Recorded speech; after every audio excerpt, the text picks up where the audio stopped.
भी डेयरी के उसी पाली ओवरब्रिज के समीप जो रेलवे का ओवरब्रिज है और लगभग 2 महीने हो गए इसको क्रैक हुए और अभी रास्ता बंद है।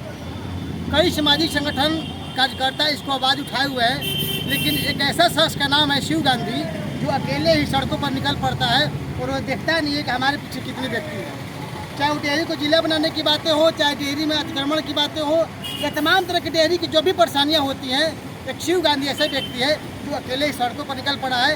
और मैं कैमरे मैन को दिखाइए फिर एक बार इस मुद्दे को लेकर के शिव गांधी 24 घंटे के लिए भूख हड़ताल पर बैठे गए हैं। ऐसा नहीं है कि शिव गांधी बहुत बड़े नेता है और बहुत बड़े सामाजिक कार्यकर्ता है या पैसे वाले हैं, पर अपनी बातों को रखने के लिए, लोगों को अपनी ओर आकर्षण करने के लिए हमेशा कुछ न कुछ कर देते हैं और आज 24 घंटे के लिए हड़ताल पर हैं। सबसे पहले तो आपका चैनल में स्वागत है। आपका क्या नाम है सर? नाम बताइए। आपकी खबर को देखने वाले सभी दर्शकों को शिव गांधी की तरफ से हार्दिक शुभकामना और नमस्कार। मेरा नाम शिव गांधी है। मैं जवाहरलाल नेहरू विश्वविद्यालय में चाइनीज़ भाषा पढ़ा था। उसके बाद कलाम साहब से दोस्ती हो गई तो मैंने इस शहर को गोद लिया था इंडिया 2020 2020 तक भारत को विकसित बनाने के सोच को धरती पर उतारने के लिए। अब रही बात यह है कि यहाँ पे जो रोहतास उद्योग समूह था वो 1933 में रामकृष्ण लाल मियाँ ने बनाया था और उस इंफ्रास्ट्रक्चर को देखने के बाद मुझे ऐसा लगा था कि डॉक्टर APJ अब्दुल कलाम ने जो परिकल्पना संजोया था कि 2020 तक भारत विकसित होगा, उसका एक मॉडल ये बन सकता था डेहरी। इसीलिए मैंने डेहरी के युवाओं को, डेहरी के विद्यार्थियों को लेकर एक रचनात्मक नेतृत्व करने के लिए, डेहरी को जिला बनाने के लिए, क्योंकि जिस समय शाहाबाद डिस्ट्रिक्ट था उस समय डेहरी जो है पुलिस हेडक्वार्टर हुआ करता था। जैसे कि आप देखेंगे कि यहाँ पे SP हैं, यहाँ पे DIG हैं, यहाँ BMP कमांडेंट है, यहाँ पे एग्जीक्यूटिव ऑफिसर इरिगेशन डिपार्टमेंट है, पथ निर्माण के एग्जीक्यूटिव ऑफिसर हैं।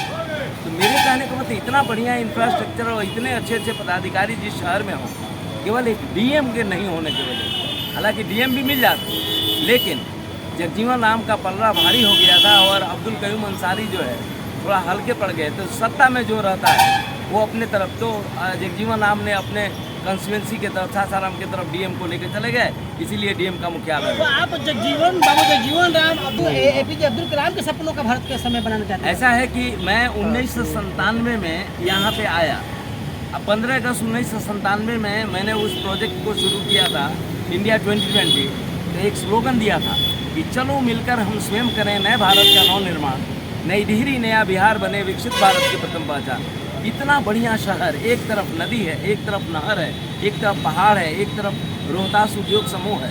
इसके बाद भी अगर ये शहर बर्बाद हो गया तो उसके पीछे कारण ये है कि जो भी दिल्ली में और जो भी पटना में बैठे, तो पटना में जितने भी मुख्यमंत्री बैठे वो नॉन क्रिएटिव थे, वो क्रिएटिव नहीं थे। अगर क्रिएटिव होते तो आज़ादी के पहले 1937 में जो उद्योग अगर फ्लोरिश कर रहा था, यहाँ पे 16 हवाई अड्डा था, वो आज 16 हवाई अड्डा बर्बाद हो गया, विलुप्त हो गया।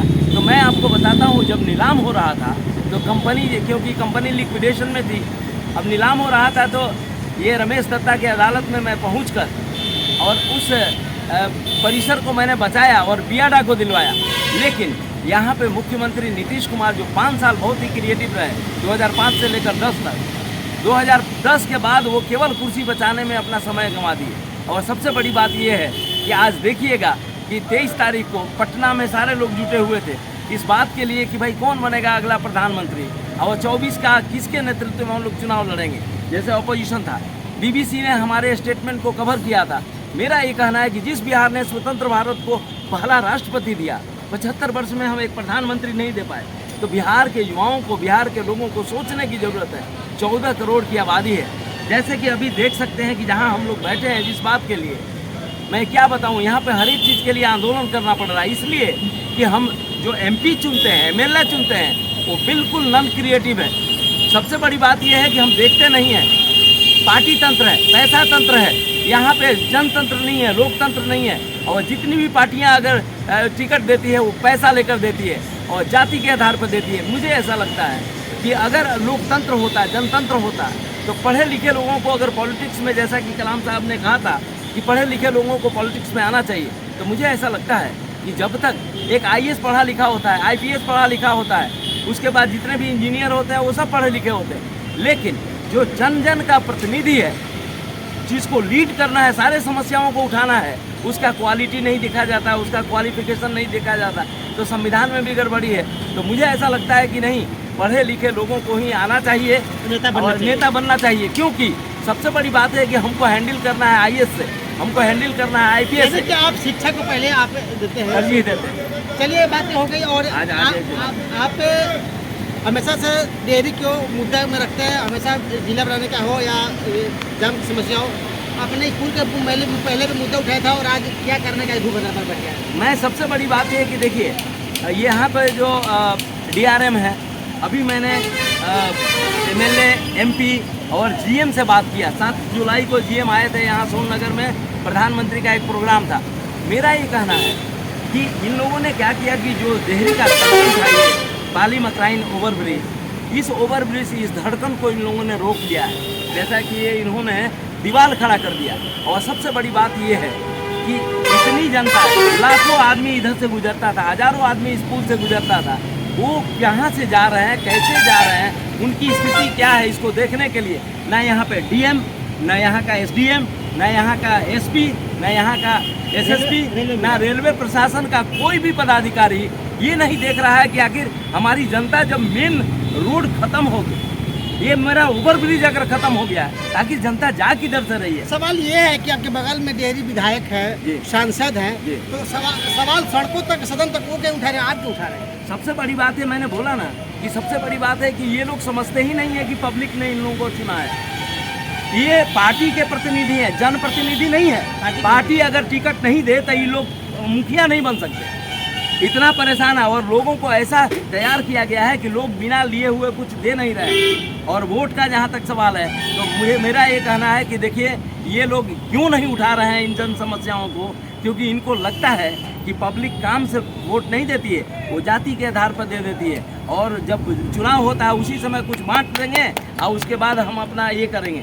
मुझे ऐसा लगता है कि देखिए, जीएम, डीआरएम, यहाँ पे सब ऑफिसर जो है ना, यंग आदमी है, ये लोग परेशान जनता को नहीं देख रहे हैं। मैं बताता हूँ, प्रशासनिक ऑफिसर क्या कहते हैं, वो कह रहे हैं कि मेरा भारत महान।